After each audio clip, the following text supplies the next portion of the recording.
looking at a letterhead with the name McDonald's on it. What's confusing is you calling yourself the McDonald's Corporation. Mac, don't get upset. I want to take the future. I want to win. Business is war. It's dog eat dog, rat eat rat.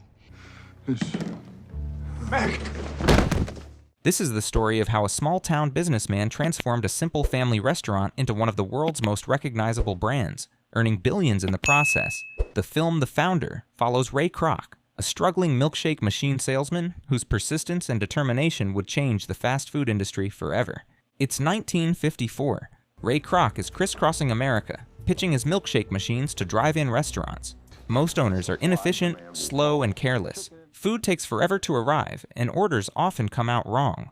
Despite a comfortable life with his wife Ethel in Arlington Heights, Illinois, Ray feels restless. He wants more, for himself, for his future. During his drives, he listens obsessively to motivational speeches, the kind that preach persistence and determination as the keys to success. Every word fuels his dream of building something of his own. One day, after facing rejection from several restaurants, Ray calls his secretary, Gio Martino. She tells him that a restaurant in California has ordered 6 milkshake machines.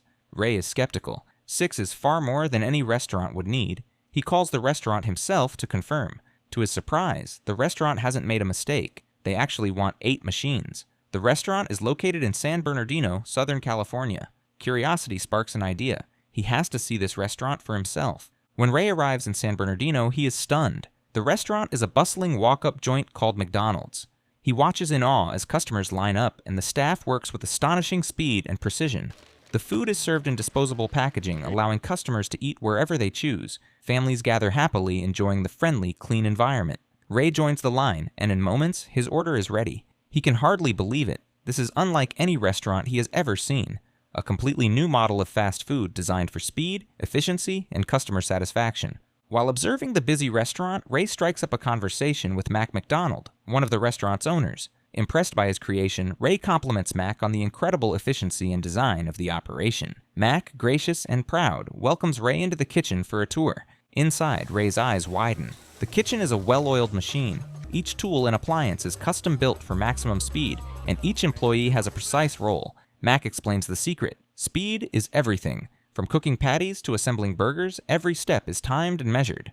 In fact, they can make a hamburger in just 30 seconds, a feat that leaves Ray amazed. Ray soon meets Dick McDonald, who is meticulously adjusting the fryer temperatures to ensure fries are cooked perfectly.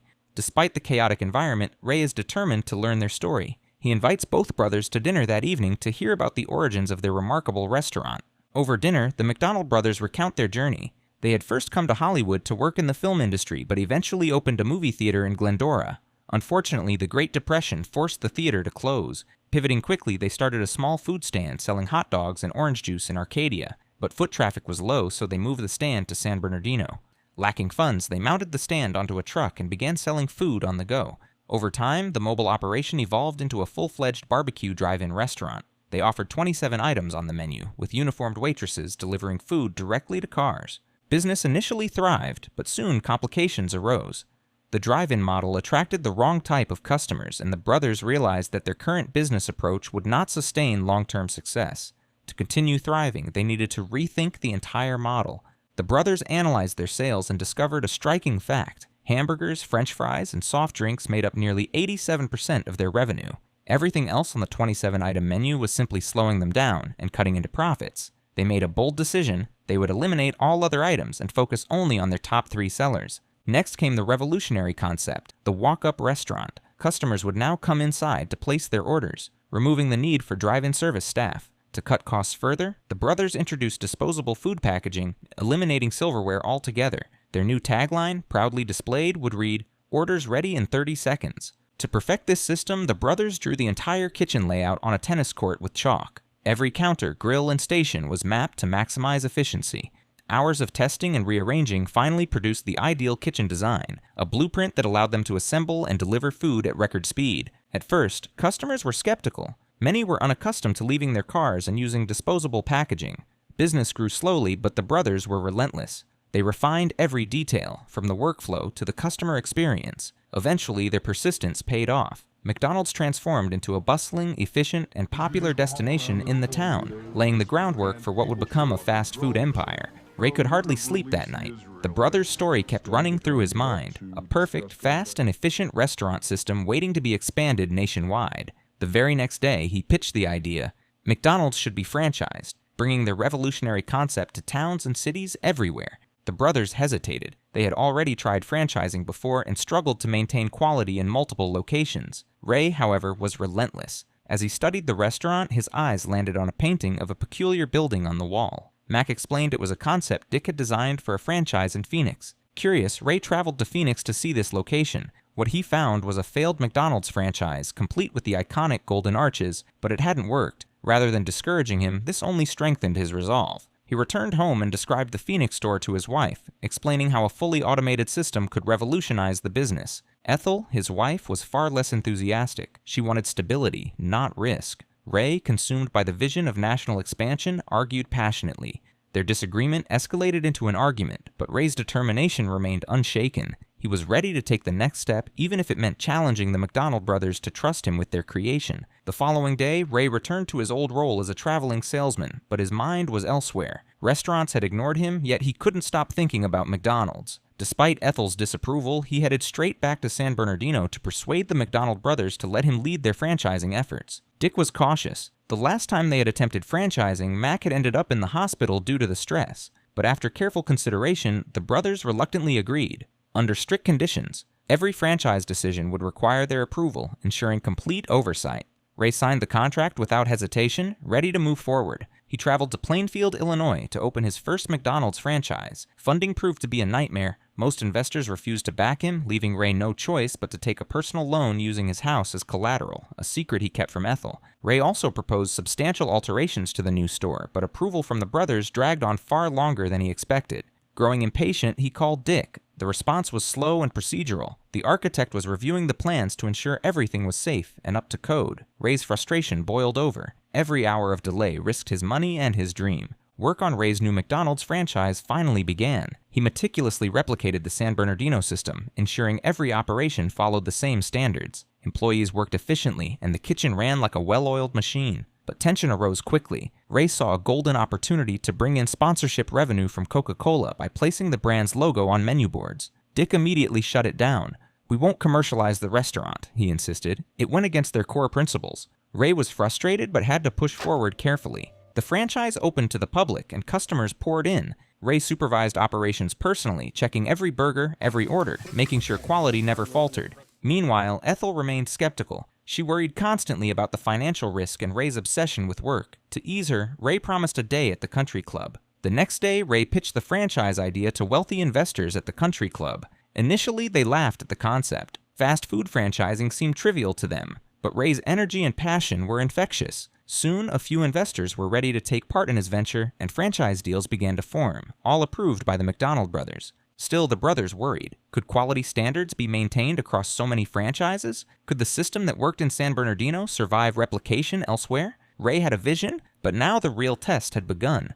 Ray decided to inspect one of his new franchises in Schaumburg, hoping to see his standards upheld. What he found made his blood boil. The store was messy, floors littered with trash, and the family-friendly atmosphere he valued was nowhere to be seen. Even worse, the hamburgers were subpar, some stale, some overcooked. He confronted the franchise owner, showing the poorly made burger and urging them to follow proper procedures.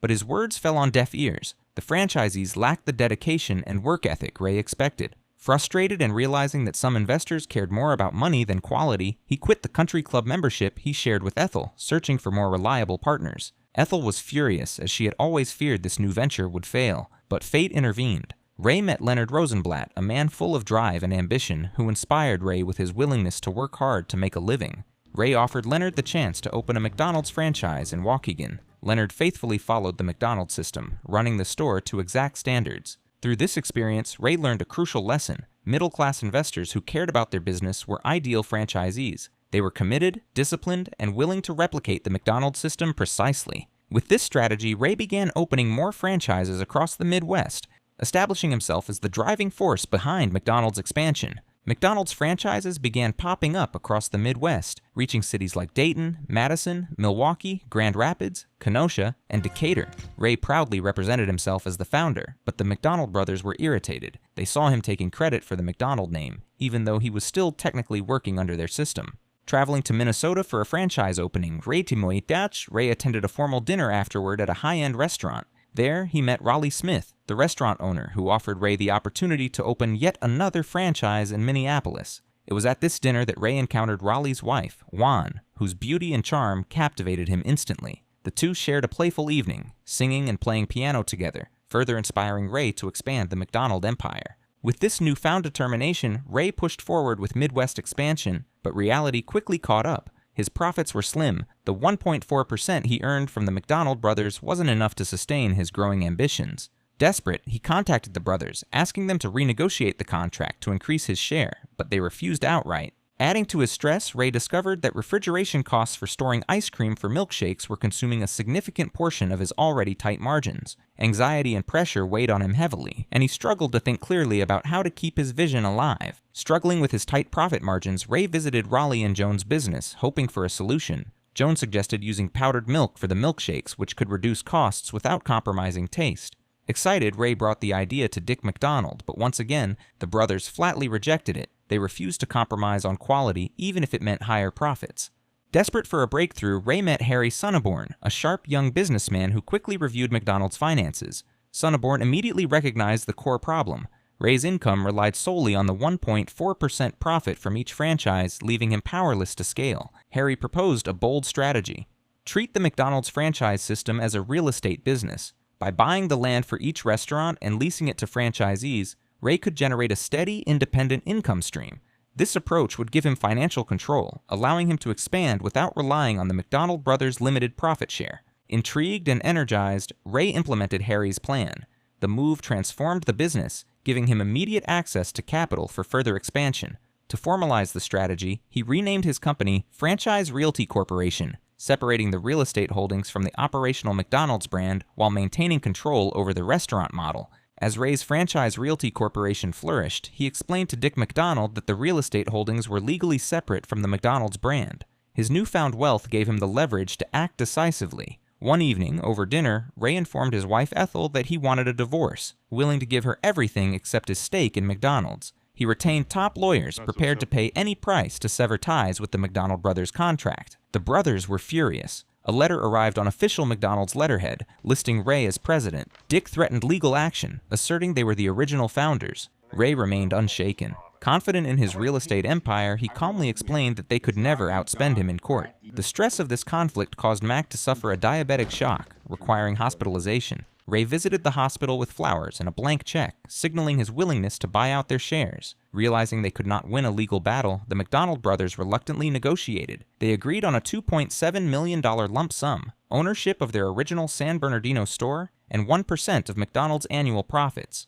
Ray accepted nearly all their terms, but insisted that the royalty be a handshake agreement, which the brothers, powerless to refuse, reluctantly accepted. This deal marked the end of the brothers' control and solidified Ray's authority over McDonald's, both operations and real estate, setting the stage for nationwide expansion. After the buyout, Dick cornered Ray in a restroom, asking why he hadn't simply copied the McDonald's idea to start his own restaurant. Ray calmly replied that the name itself held the real value. Without it, a copycat restaurant would never succeed. Stripped of the McDonald's brand, the brothers were forced to rename their original store Big M. Ray wasted no time. He opened a new McDonald's franchise directly across the street, creating instant competition and asserting his control over the brand. By 1970, Ray had transformed McDonald's into a national powerhouse. In his lavish mansion, preparing a speech with his new wife Joan, he reflected on his journey, emphasizing that persistence and determination were the keys to his success, the same motivational speech that had inspired him years earlier. The postscript reveals the impact of Ray's actions. The San Bernardino McDonald's became so dominant that it forced the original stand to close. The handshake deal granting the brothers 1% of profits never yielded any real money, meaning that had Ray honored it fully, each brother could have earned $200 million annually. Ray's strategic moves cemented his legacy as the man who turned a small-town restaurant into a global fast food empire.